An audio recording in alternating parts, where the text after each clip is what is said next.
Hi, this is Bill Bergman. Welcome to my Gov Money News video series. Today I'm doing a video on government debt, and specifically driven by, after a couple of days ago, I stumbled over a monograph from 2004 from the GAO about federal government debt, a primer more or less on government debt.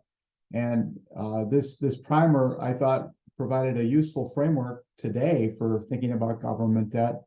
And it was also, I thought, it'd be fun to take a look at what the numbers they were talking about back in 2004, where are they today, as a way to view the evolution of federal government finances over time.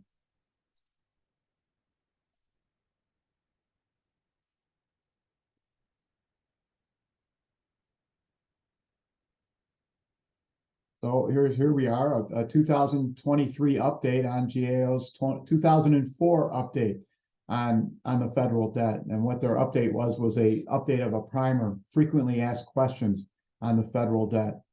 The GAO, what is it? GAO stands for Government Accountability Office. It's basically the chief audit arm of the United States Congress, a pretty darn important function given the Congress's power of the purse and its role in trying to ensure that the government spending that we undertake have been undertaken in a way that's responsible, sustainable, trustworthy. And that's the theory. Whether or not it really happens can be a difficult proposition, but that's the basic role, the chief audit arm of the United States Congress. It was first established as the GAO way back in 1921. At the time, it was called the Government Accounting Office, but the name was changed to Government Accountability Office in 2004. Coincidentally, that was the same time when this primer on the federal government debt was updated, this Q&A, in order to better reflect the mission of undertaken by the Government Accountability Office, a broader spreading of the wings over the role for the GAO.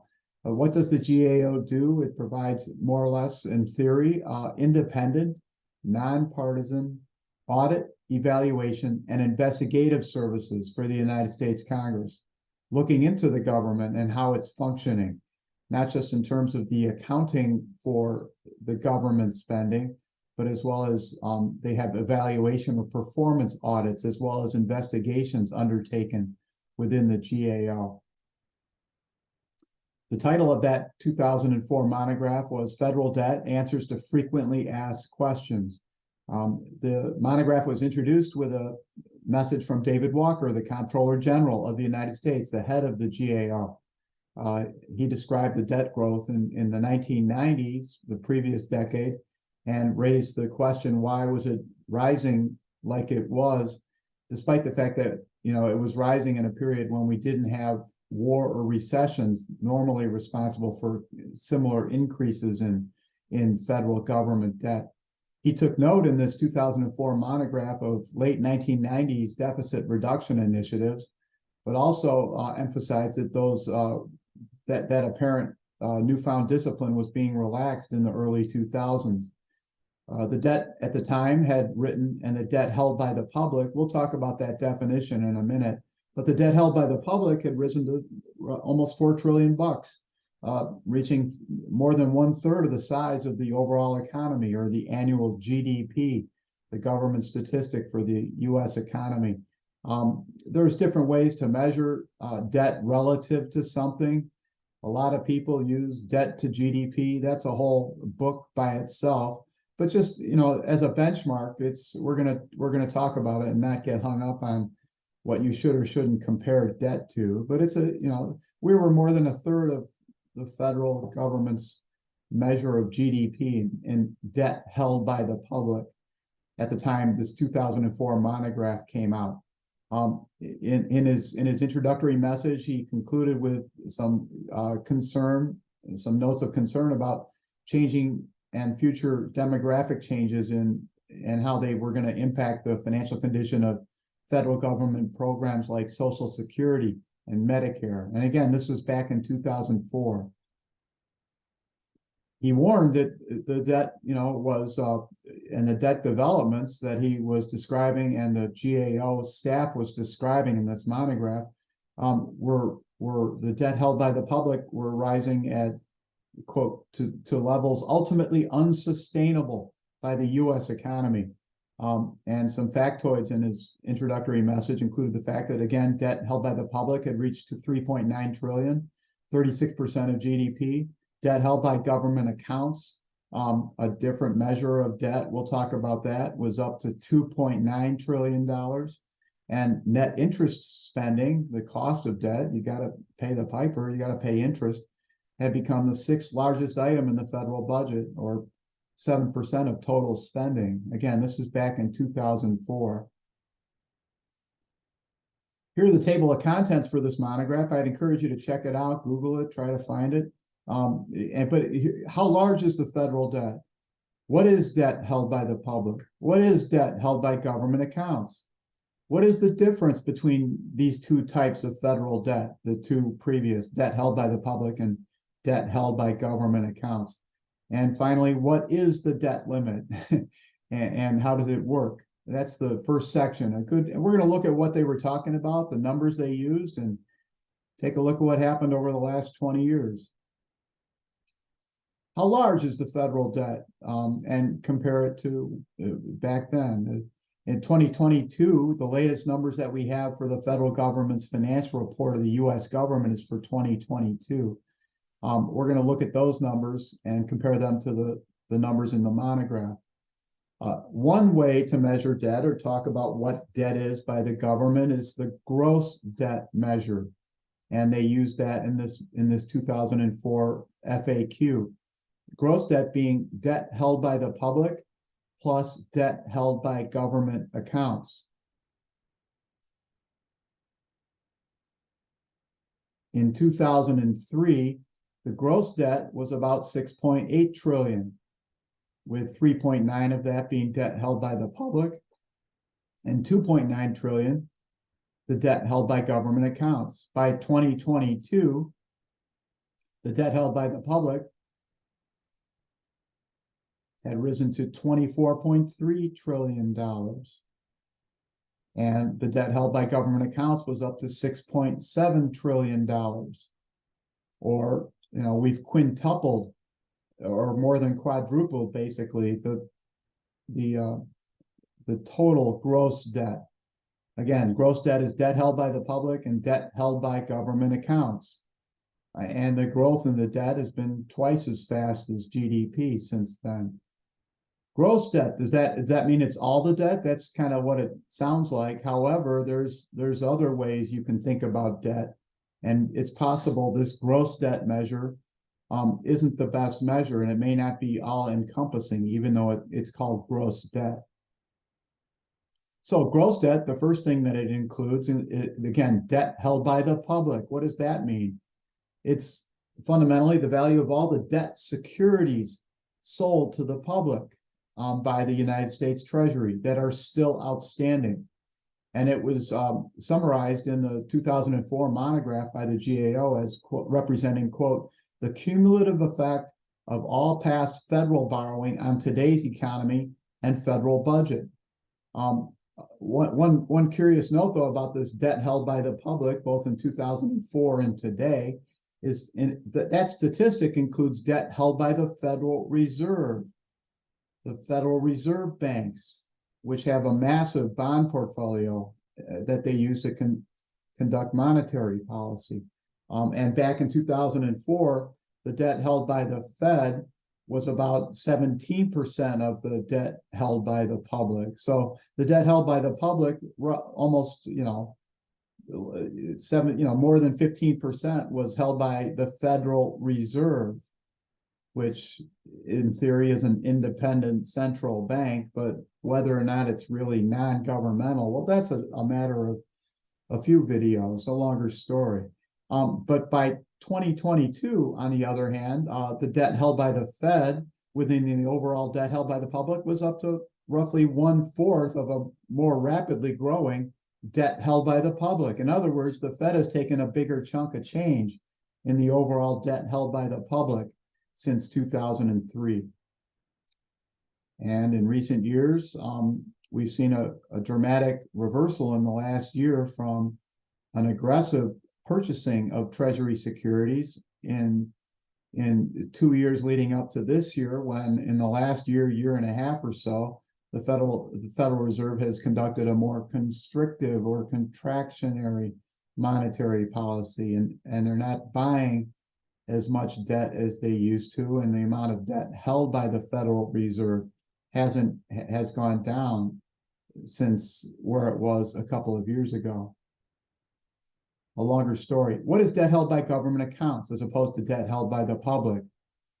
Debt held by government accounts includes the trust funds. I put those in quotes, by the way, that accumulate the surpluses as dedicated taxes for Social Security and Medicare.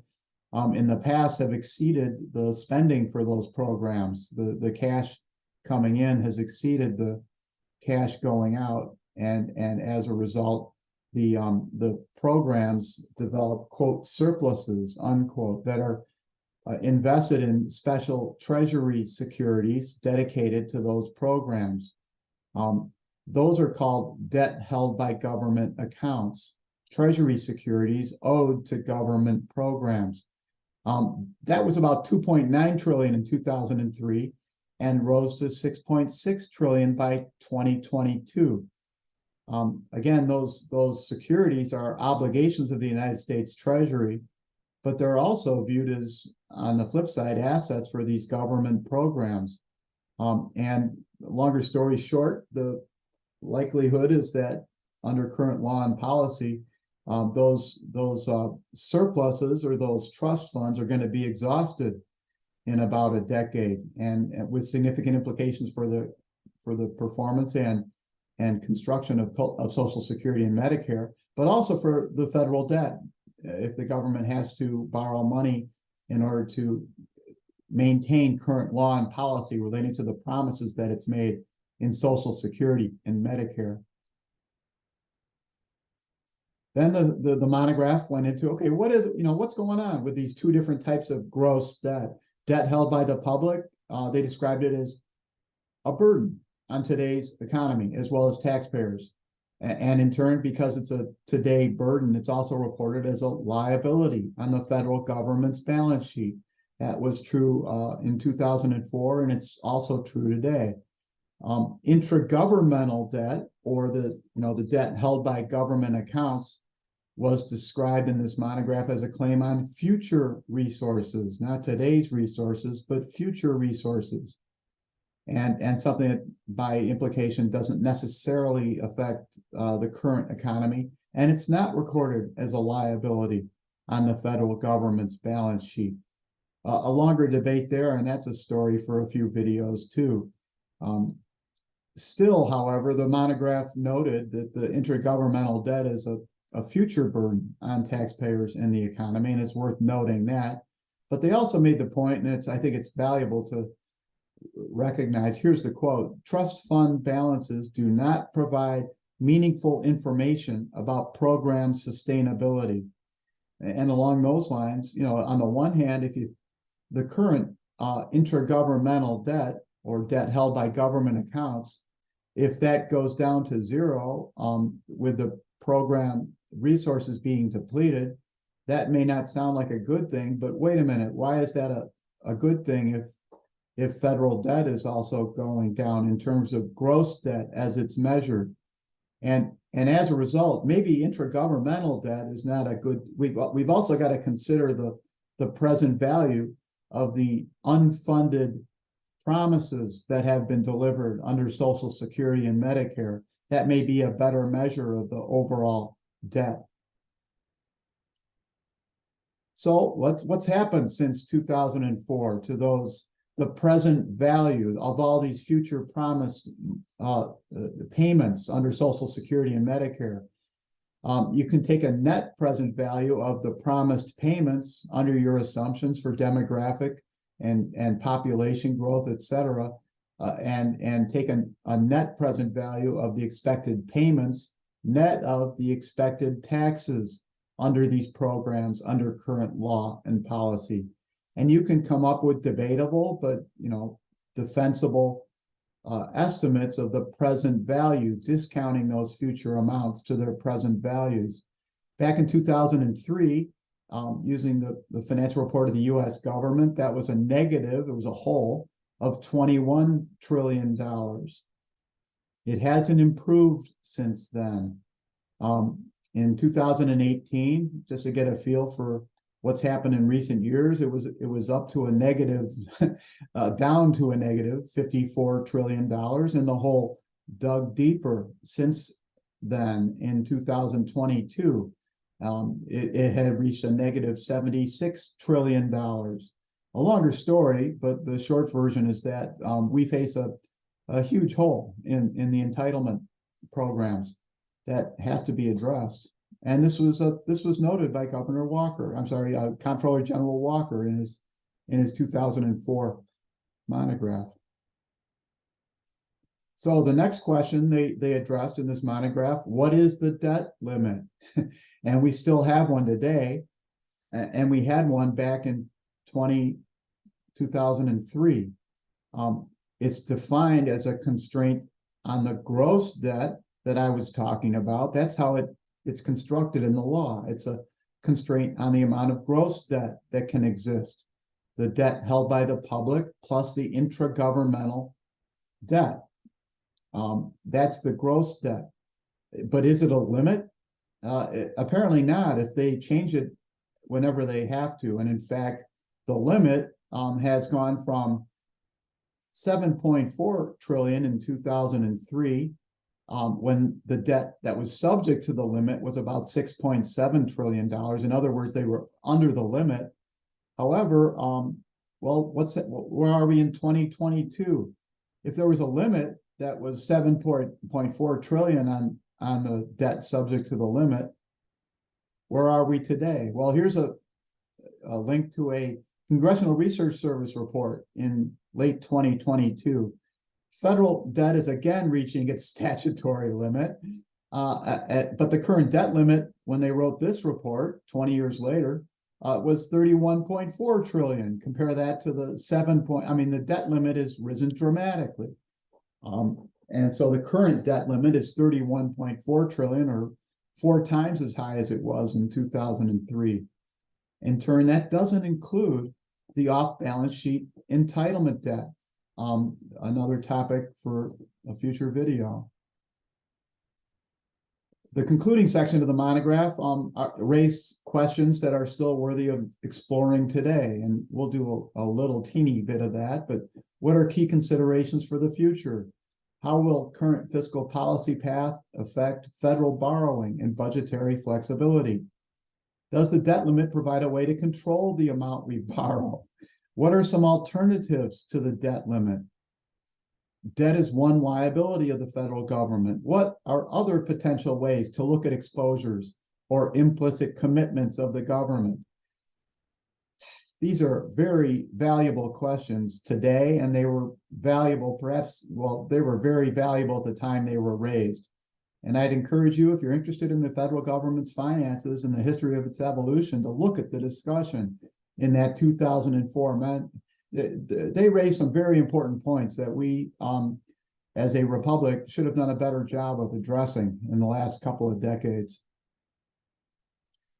Well, let's take a quick peek into the future and what the future might hold according to the projections in the financial report of the U.S. government. Remember that debt held by the public thing I was talking about? Well, here's the current projected path under current law and policy that's put out by our federal government in the financial report. The debt held by the public is projected under current law and policy and demographic changes to rise dramatically in coming decades in ways that are actually called unsustainable. In other words, this is a projection, not a prediction, because the federal government itself recognizes that this is something that's unsustainable. That's why it keeps talking about unsustainable finances in the financial report of the U.S. government. They've been relatively responsible, at least in this report, of raising the the cry that the federal government's finances, that the growth in the debt is proceeding in a way that's unsustainable. One way to get a feel for that is not to do any fancy accounting or high-tech finance, but just count the number of times the word unsustainable appears in the financial report of the U.S. government. And since 2000, look what's happened to it was there once in 2000. Now the word unsustainable appears more frequently in the financial report because the government's discussing the unsustainability of its fiscal policy. Well, so that's a quick review of what's happened since that 2004 monograph, and I think it's worthy of paying attention, if not a wake-up call for paying more attention to government finance. Have a good day.